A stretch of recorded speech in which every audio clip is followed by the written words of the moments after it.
Olá, pessoal! Sejam bem-vindos a mais um webinar aqui do canal Juris Rende. Meu nome é Matheus Pirani e hoje eu vou conversar com a doutora Renata Escudeiro. Ela é advogada com vasta experiência em organizações sociais do terceiro setor, também mestre em direitos humanos, e hoje nós vamos conversar acerca do direito à moradia e a pandemia do Covid-19. Seja muito bem-vinda, doutora Renata, muito obrigado pela sua participação aqui no nosso canal. Oi, obrigada pelo convite, vai ser um prazer conversar com vocês. Muito legal, muito obrigado. Já vamos direto ao assunto, a gente sempre tem esse perfil de já começar direto com os nossos pontos. Eu queria começar com a nossa conversa, doutora, fazendo uma reflexão que durante a pandemia, que ainda estamos experimentando, a gente observou uma necessidade de ficar em casa, né, como parte da campanha do combate ao Covid, né, do isolamento social, e com isso também muitas pessoas experimentaram diminuição na sua renda, experimentaram algum descalabro econômico, alguma situação decorrente disso, e com isso acabou que abalou o direito constitucional à moradia, até porque muitas pessoas vivem de aluguel, muitas pessoas precisam da renda do aluguel para a sua subsistência. Enfim, como que a pandemia, né, doutora, impactou o direito constitucional à moradia? Bom, esse é um tema muito importante para a gente reflexionar, porque a pandemia ela só agravou o que já estava ruim, né? Não é que surgiu um novo problema de moradia que a gente não tinha, na verdade ela só transparentou essa desigualdade que existe no acesso ao direito à moradia. Importante dizer que, segundo estimativas do IBGE e do Censo, um quarto da população brasileira vive em assentamentos informais, ou seja, elas vivem em residências que não cumprem com os requisitos internacionais do direito à moradia. Existe uma definição do que é uma moradia digna, essa definição está na Observação Geral 4 do Conselho de Direitos Humanos, Conselho de Direitos Econômicos e Sociais da ONU, e essa definição ela define 7 características, que é voltado à acessibilidade, acesso a serviços públicos, acesso a serviços básicos como água, luz e a assequibilidade. Um desses pontos que é justamente o que está sendo agravado na pandemia, que é a capacidade de uma família pagar por essa moradia. Isso é um problema real que a gente teve durante o isolamento social, que foi a diminuição da renda de muitas das famílias, principalmente das famílias mais pobres que viviam de trabalhos informais. Então, a gente teve essa situação, houve um aumento significativo de moradores de rua, não se tem uma definição exata, porque principalmente os censos nas grandes cidades, por exemplo, em São Paulo, que deveria ter sido feito em 2020, foi postergado por conta da pandemia, mas se calcula mais ou menos que no Brasil existem 200.000 pessoas que moram na rua. Além disso, muitas famílias foram afetadas na questão da moradia, na sua capacidade de ter acesso aos serviços. Então, a gente também conversa um pouco sobre isso, de a capacidade das famílias de pagarem as contas de luz e água, principalmente com esses aumentos, sendo que a renda delas diminuída. Existem intenções de alguns atores do poder público de diminuir o impacto que essas famílias estão vivendo, dificultando o despejo, garantindo tarifa social mais fácil, mas mesmo assim a gente percebe um aumento na população de rua, que muitas vezes são pessoas que antes tinham casas, que elas moravam em moradias, muitas vezes informais, em favelas, em assentamentos informais, e que hoje tiveram que ir para a rua. E, além disso, existem movimentos muito fortes de organizações sociais para assegurar que essas famílias consigam continuar onde elas moram. Então, a gente vê muito essas doações de cestas básicas, mas existe também um movimento muito importante chamado Despejo Zero, que é um coletivo de movimentos sociais e organizações sociais para atuar em casos de reintegração de posse ou de despejos coletivos, é mais focado no coletivo. Obviamente, a gente não consegue ter uma noção exata dos despejos que acontecem individualmente, que quer dizer aquela pessoa que deixou de pagar um aluguel, esses dados eles não são tão claros de como funcionam esses despejos individuais, de contratos de locação. Mas a gente consegue perceber que, pelo menos no quesito das famílias em situação de maior vulnerabilidade, que são as pessoas que vivem em favelas e assentamentos informais, existiu uma preocupação real da população e do poder público, a gente vê no legislativo e no judiciário, de atuar nessa questão.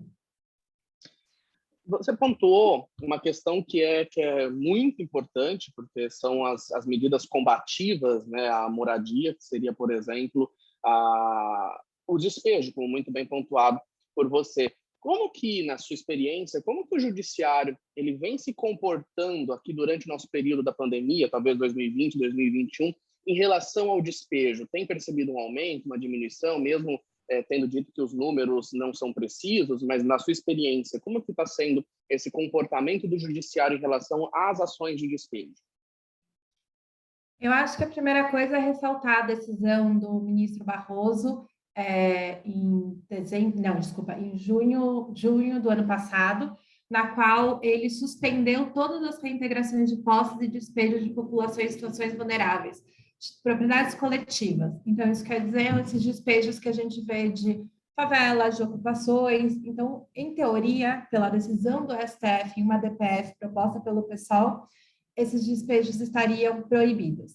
Na prática, não foi isso que a gente viu. A gente viu decisões de despejo, a gente viu reintegração de posse.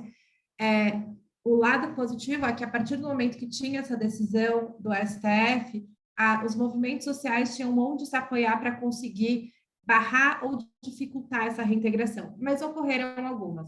Além dessa, teve outra decisão do Lewandowski no final do ano passado, focada no estado do Rio de Janeiro, também suspendendo todas as reintegrações de posses com essas características. No começo desse ano, começou a ser debatido também na Câmara dos Deputados uma lei que proibisse o despejo durante a pandemia. E aí essa lei, que foi aprovada recentemente, que é a 14.216, ela tem algumas características que vai além desse despejo coletivo. Ela vai no despejo da pessoa do aluguel. Só que ela tem um foco bem determinado, que são pessoas que pagam aluguel de até R$600. A gente precisa analisar a realidade do Brasil de quem hoje em dia paga um aluguel de R$600. Assim, a maioria das pessoas, mesmo na favela, elas pagam mais do que isso. Então, assim, a gente tem uma dúvida real sobre a aplicabilidade dessa lei. Ela proíbe despejos de pessoas que comprovarem que não estão pagando o aluguel por uma crise financeira. E aí tem a excludente, né, da aplicação dessa lei, que é quando esse aluguel ele é a fonte de subsistência de outra família. Então, é uma nova lei que entrou em vigor esse mês, começo desse mês, mas a gente ainda também tem essas dúvidas da aplicabilidade, R$600, como vai ser essa prova, o quanto as pessoas vão estar preparadas para levar a documentação necessária para os juízes para demonstrar que esse despejo não deveria acontecer. Mas, em linhas gerais, o que a gente pode dizer é que houve um movimento do judiciário, principalmente no STF, de barrar esses despejos, até porque existe também, novamente, no Comitê de Direitos Humanos, de Direitos Econômicos, Sociais e Culturais da ONU, existe uma outra observação geral, número 7, que é uma observação que determina a forma que um despejo tem que ser feito para ele não ser considerado violatório de direitos humanos. E esses requisitos basicamente não conseguem ser cumpridos numa situação atual como a gente vive, porque você tem que assegurar, no mínimo, um aluguel social, ou então a realocação dessas famílias, você tem que assegurar a capacidade de mobilidade delas, então você tem que dar o caminhão, você tem que garantir assegurar que esse despejo não impeça que essa pessoa continue desfrutando dos seus direitos humanos. Então, a gente não consegue ver essas características hoje para um despejo acontecer de forma legítima no contexto de pandemia, porque uma família que não tem uma casa, ela não tem como fazer qualquer tipo de isolamento social. Assim. Existe uma visão muito simples de que a casa é o primeiro passo para uma família se sustentar, para uma família conseguir prover e gozar dos seus direitos humanos. Então, sem uma casa, a criança não consegue ir para a escola. E a gente nem está falando de ir para a escola, a gente está falando como uma criança vai ter homeschooling, vai ter aula em casa, se ela nem tem casa. Então, assegurar que o direito à moradia continue sendo gozado e desfrutado pelas famílias em maior situação de vulnerabilidade social é o primeiro passo, é o passo básico para você conseguir assegurar que os outros direitos se mantenham no contexto pandêmico, como a higiene, como acesso à alimentação, como acesso à educação. Você não consegue isso se você colocar essas famílias na rua. Perfeito. Em relação a essas exceções trazidas pela legislação, a gente observa algum parâmetro em relação ao pensamento inverso, também tocado por você, aquela pessoa que vive, subsiste também portanto, ela também só possui os seus direitos humanos pautados no recebimento desses aluguéis. Existe algum limite, algum teto, alguma forma de se operacionalizar isso, ou qualquer aluguel fruto da minha propriedade privada é suficiente para que eu peça o despejo, porque eu declaro que é a minha renda, por exemplo? Na aplicação dessa lei específica que acabou de ser aprovado, a suspensão do despejo ela só pode ser solicitada para quem para aluguéis inferiores a R$ 600 em casos de imóveis residenciais e 1.200 em casos de imóveis comerciais. E aí a pessoa que é proprietária ela pode pedir que não seja aplicada essa lei porque é imóvel de subsistência. A gente ainda não viu a aplicação dessa lei, para ser sincera. A gente começou em outubro, então a gente ainda não sabe.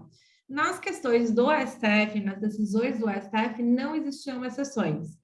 Não existia essa visão, mas é porque é o tipo de propriedade que eles estavam protegendo. Não estavam falando de imóveis individuais, de aluguéis, estavam falando de despejos de coletivos. Então, claramente, uma favela, ela não paga aluguel para ninguém. Ela normalmente está num terreno que está ocupado há 30, 40 anos, que muitas vezes é do poder público, e aí não seria aplicado. Então, acho que essa discussão é uma discussão que ainda a gente vai ver no judiciário, mas eu volto a reforçar, R$ 600, pelo menos em grandes cidades, é inexistente esse aluguel. Então, a gente acha que essa lei ela é um pouco inexequível, porque é uma lei que, na prática, não se aplica à maioria dos moradores que precisariam dela. E outro ponto que talvez é importante ressaltar qual é a atuação do executivo nessa gestão. Quando essa lei foi proposta, foi aprovada pelo Congresso, o presidente Bolsonaro ele vetou um dos parágrafos dizendo que ela não podia ser aplicada em casos de imóveis públicos, porque movimentos sociais usavam de má fé para imóveis públicos.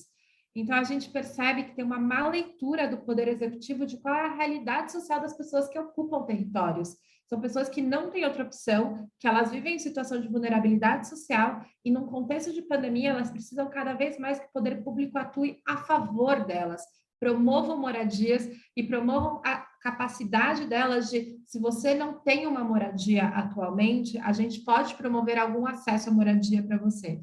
E é nisso que também existe uma preocupação muito real no Brasil, que é como se trata a população que precisa de moradia. São políticas separadas entre população de rua e pessoas em favelas ou assentamentos informais. Para a população de rua, é basicamente abrigo que a gente vê. O que existe bastantes abrigos, mas a maioria deles são abrigos não familiares, o que quer dizer que pais e mães têm que separar das crianças, normalmente as crianças ficam com a mãe e os pais vão para outros abrigos, e eles são pernoite, o que significa que essas pessoas elas não estão tendo acesso à moradia, elas estão tendo acesso a uma cama para dormir, porque se ela chegar no dia seguinte e estiver lotado, ela não tem acesso. Então, a gente não tem uma política pública voltada à população de rua para que ela tenha acesso à moradia, ela simplesmente tem acesso a uma cama, e para a população que mora em assentamentos informais, que elas entram na lista do Minha Casa Minha Vida, na CDHU, tudo mais, a gente tem essa visão deturpada quase de que as pessoas ganham uma casa. A gente não tem um sistema de ninguém ganhar uma moradia no Brasil, a gente tem um sistema de financiamento dessa moradia. E as famílias mais pobres, elas não atingem a renda mínima para acessar essa moradia. Então, os nossos programas de acesso à moradia, ao direito à moradia, eles não se aplicam às pessoas que mais precisam deles, porque são as pessoas mais pobres, e os programas para a população de rua que não tem renda, elas não fornecem moradia, elas não provêm o direito à moradia.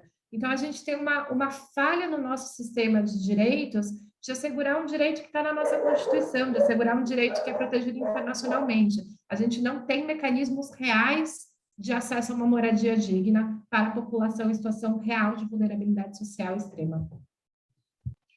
Excelente, são reflexões que a gente precisa ter. De fato, nós vivemos num país que desde sempre foi muito paternalista no sentido da preservação da propriedade privada e acaba deixando realmente à mercê o direito básico à moradia. Essa reflexão do valor, né, realmente dos R$ 600, é uma reflexão que não se sustenta mesmo. Então, talvez essa legislação, como muitas outras, nada mais é do que um verniz de progresso para parecer que alguma coisa está sendo feita, quando, na verdade, a efetividade acaba ficando muito relativizada.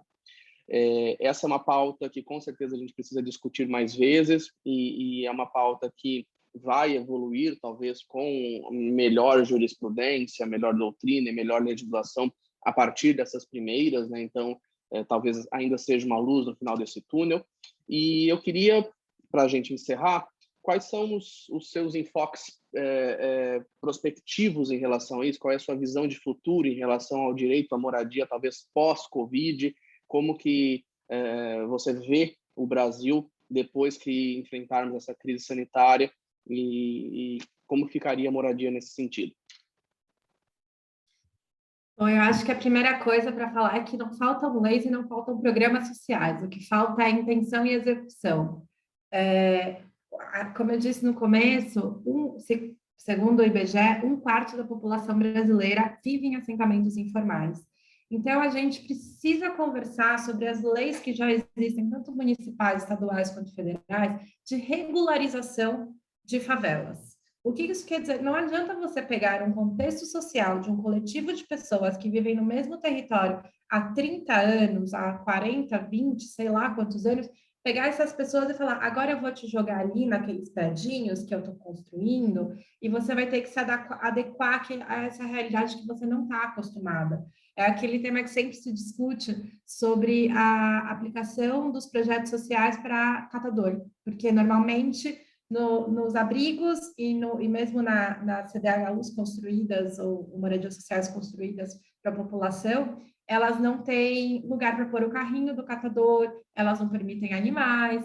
Então, a gente precisa conversar com a população que precisa de acesso à moradia digna, o que ela precisa, qual é o formato, qual é a dinâmica que facilita para ela. Um exemplo que a gente sempre dava quando a gente conversava com o poder público sobre isso era: a gente não pode ignorar o tecido social das comunidades quando a gente aplica o direito à moradia.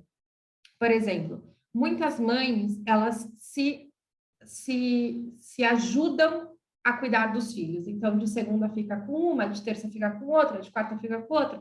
Aí você vai lá, coloca esse coletivo de mães que trabalham em coletivo para cuidar dos filhos, cada uma em um prédio, cada uma em uma zona da cidade, você perdeu esse tecido social. Então, a gente precisa cada vez mais escutar as comunidades, escutar as pessoas que precisam de moradia e trabalhar em coletivo no desenvolvimento de projetos sociais.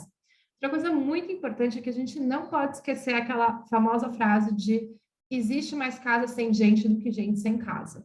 Acreditar que a solução do problema da moradia é construção de prédio social é acreditar que a única solução para o problema é a especulação imobiliária, é acreditar que a gente precisa gastar dinheiro, investir dinheiro para poder ter acesso a algo que deveria ser possível através de dívida pública de imóveis, através de sistemas de reintegração de desafetação do imóvel.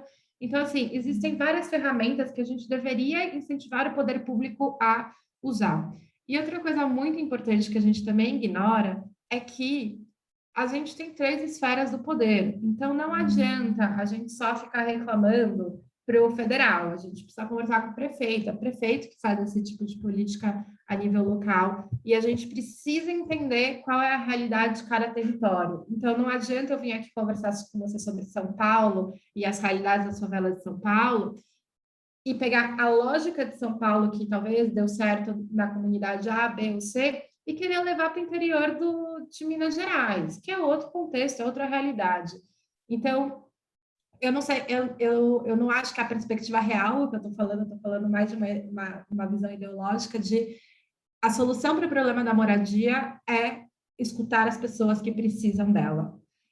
A realidade do Brasil, pós-pandemia, a gente vive uma incertidão muito grande, primeiro, do orçamento público, por conta do teto de gastos, que foi aprovado em 2017, por conta das gestões financeiras, por conta das crises.